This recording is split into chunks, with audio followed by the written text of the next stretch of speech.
नमस्कार दोस्तों, स्वागत है आपका हमारे इस चैनल धूप धुनुची आरती में।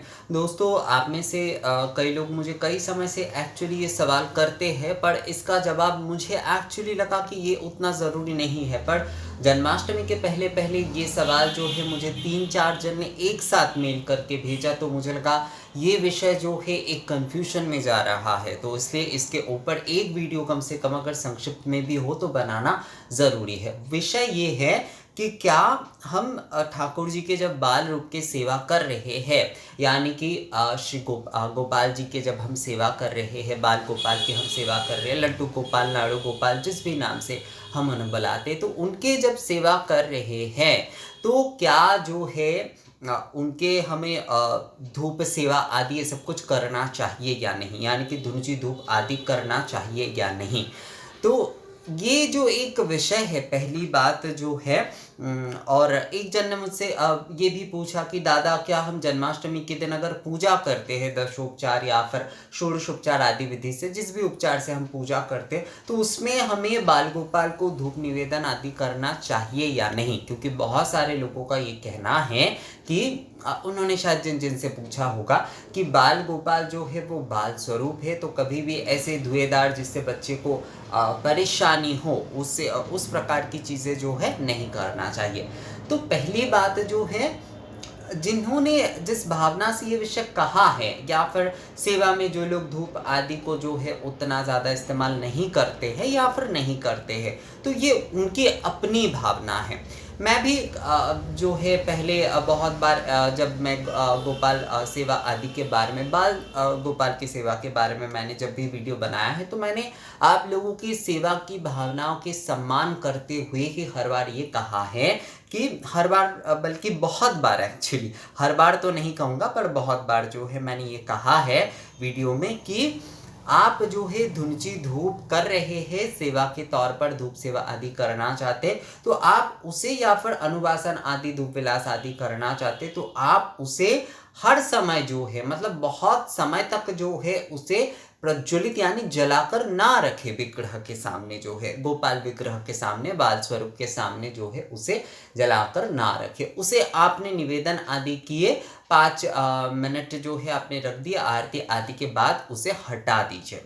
ये जो है मैंने आप लोगों की भावना के विषय को देखते हुए कहा है, क्योंकि बहुत सारे लोग जो है बाल रूप में सेवा करते हैं। तो सेवा और पूजा की पहली बात तो भावना अलग होती है। पूजा एक विधिवत तौर पर होती है और सेवा संपूर्णता ही भावना के तौर पर चलते। हाँ, पूजा में भी भाव जरूरी है, पर सेवा जो है वो पूर्णतः भावना के ऊपर ही निर्भर होता है।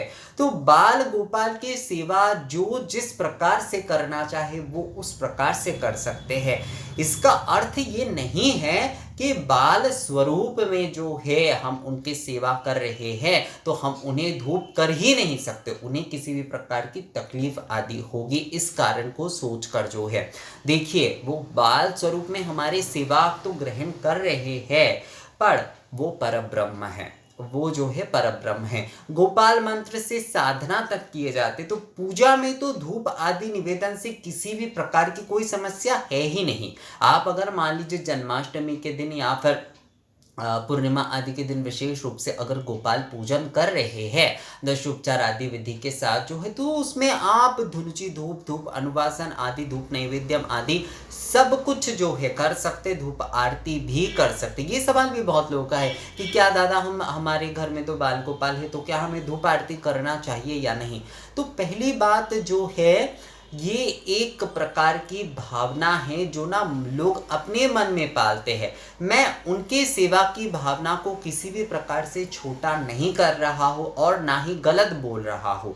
कोई अगर इस प्रकार से सोचता है तो वो सही है, उसमें गलत नहीं है, पर हम किसी दूसरे को ये उपदेश नहीं दे सकते कि आप जो है धूप मत करिए, बाल स्वरूप में जो है धूप नहीं करना चाहिए, धूप सेवा नहीं करना चाहिए, ये सेवा कर रहे हैं तो गलत है। ये जो है गलत उपदेश देना होता है। हम अपनी सेवा पद्धति दूसरे के ऊपर थोप नहीं सकते। इस प्रकार से जो है भगवान की सेवा है, ये पर ब्रह्म है। वो परब्रह्म की सेवा जो है जब आप कर रहे हैं, तो ईश्वर की सेवा, ईश्वर है वो, तो उनके लिए आप धूप दीप आदि प्रज्वलन करके आरती करेंगे, यही तो स्वाभाविक है। उनकी धूप सेवा आदि विधिवत तौर पर जैसे सेवा आदि सभी के हम करते हैं उसी प्रकार से उनकी भी करेंगे। पर कई समय जो है, कई घर की कई अपने अपने नियम होते हैं, वो इस भावना से चलते हैं कि बाल स्वरूप की अगर हम सेवा कर रहे हैं तो उसमें अगर हम धूप आदि ज़्यादा करेंगे तो उससे उनको समस्या होगी। बिल्कुल सही है, अगर वो इस प्रकार से अपने सोच से इस प्रकार से सोचते हैं तो बिल्कुल सही है। देखिए, हर बच्चे को ना हम लोग सोचते कि ये जो धूप के धुएं आदि होते या फिर इस प्रकार के हर बच्चे को समस्या होता है, नहीं, ऐसा भी नहीं है। हर बच्चे को हर एक चीज़ से समस्या नहीं होती है।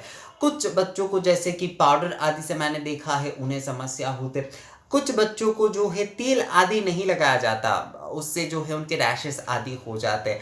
कुछ बच्चों को शायद धुएं से प्रॉब्लम होता है, कुछ बच्चों को जो है कुछ प्रकार की चीज़ें जो है जैसे कुछ दूध वाले कुछ चीज़ें आदि खाने का जो है मना होता है उन्हें, कुछ बच्चे को कुछ और। तो हर बच्चे का स्वभाव अलग होता है।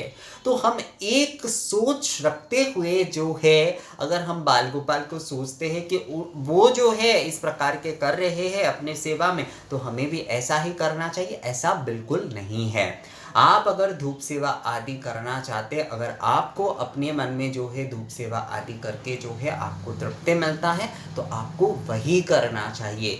वो आपके सेवा पाने के लिए वो बाल स्वरूप में आए हैं आपके पास, पर वो परब्रह्म है। तो इसमें धूप सेवा आदि करने में, धूप आरती करने में किसी भी प्रकार की कोई समस्या जो है बिल्कुल भी नहीं है। बाल स्वरूप में अगर आप जो है ठाकुर जी के सेवा पूजन कर रहे हैं, और पूजा की अगर बात की जाए, दशोपचार, पंचोपचार, षोडशोपचार, जो भी विधि से, पूजा में तो ऐसी कोई विषय है ही नहीं।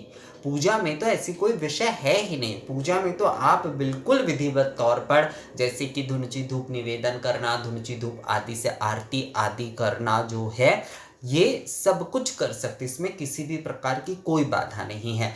लोग अपनी भावना से, हम जैसे कि बहुत सारे घरों में बहुत कुछ चीज़ें खाना मना होता है, तो उन्हें लगता है कि भगवान को भी हम ये नहीं देंगे, भगवान को भी ये पसंद नहीं होगा। ये हमारी अपनी मन की कल्पना है, ये हमारी अपनी मन की भावना है। हम अपनी भावना से ना भगवान को भी हम, क्योंकि अपने परिवार का ही एक सदस्य मानते हैं, तो उस प्रकार से हम देखते हैं। तो ज़रूरी नहीं है मेरे पास वाले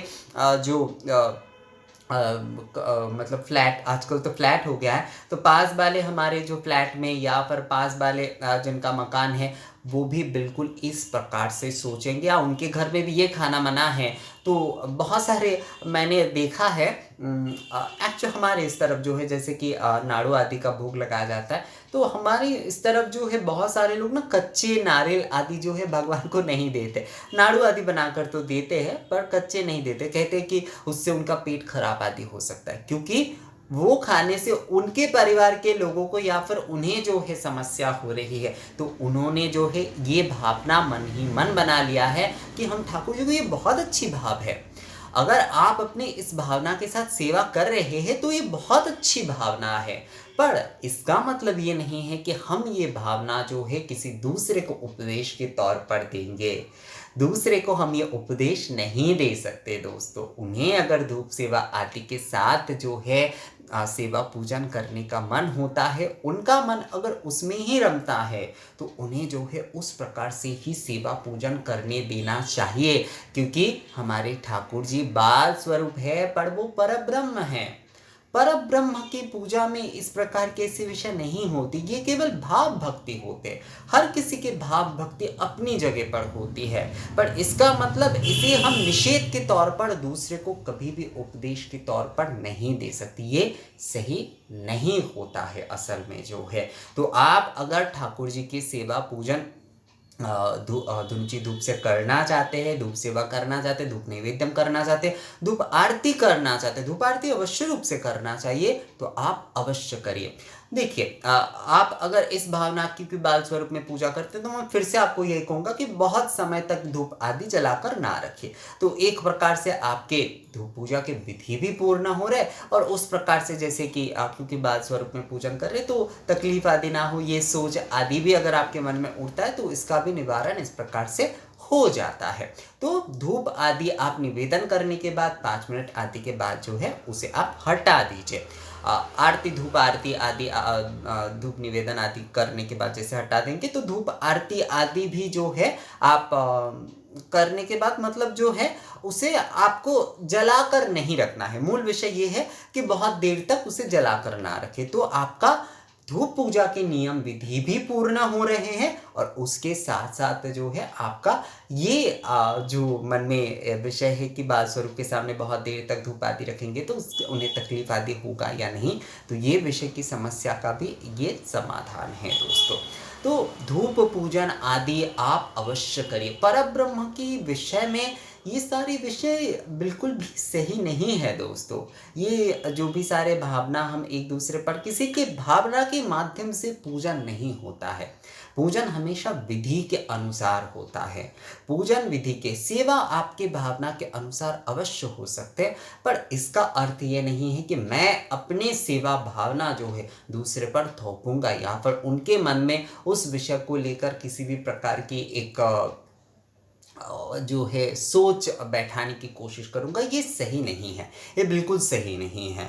मेरे घर पे जो है हम अगर सूजी का हलवा चढ़ाते हैं और दूसरा कोई अगर जो है कुछ और भोग में चढ़ाते हैं, दलिए का जो है वो हलवा आदि चढ़ाते हैं। दलिए का एक मीठा भोग होता है, महाराष्ट्र की तरफ मेरा एक दोस्त मैंने देखा था वो लोग चढ़ाते हैं ठाकुर जी को।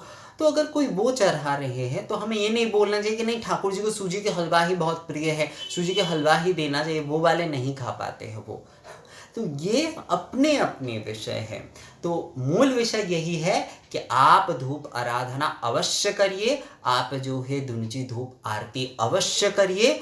बाल स्वरूप में हमारे ठाकुर जी जो है परब्रह्म है, तो उनके धूप दीप आदि आराधना धूप सेवा नैवेद्यम आदि में किसी भी प्रकार की परेशानी उन्हें नहीं होती है। जिनके भाव हर किसी के अपने अपने भाव अपने होते हैं, पर इसमें किसी भी प्रकार की कोई निषेध नहीं है कि आप जो है धूप आरती धूप सेवा आदि नहीं कर सकते। आप जो है मन से किसी भी प्रकार की शंका आदि को हटाकर ठाकुर जी के धूप सेवा नैवेद्यम आदि धूप पूजन आदि धूप निवेदन सब करिए और धूप आरती तो अवश्य रूप से करिए दोस्तों। तो ये वीडियो आप लोगों को कैसा लगा मुझे कमेंट्स करके ज़रूर बताइएगा। अगर ये वीडियो अच्छा लगा है तो इसे लाइक और शेयर भी ज़रूर कर दीजिएगा। मिलते हैं आपसे अगली वीडियो में, तब तक के लिए नमस्कार।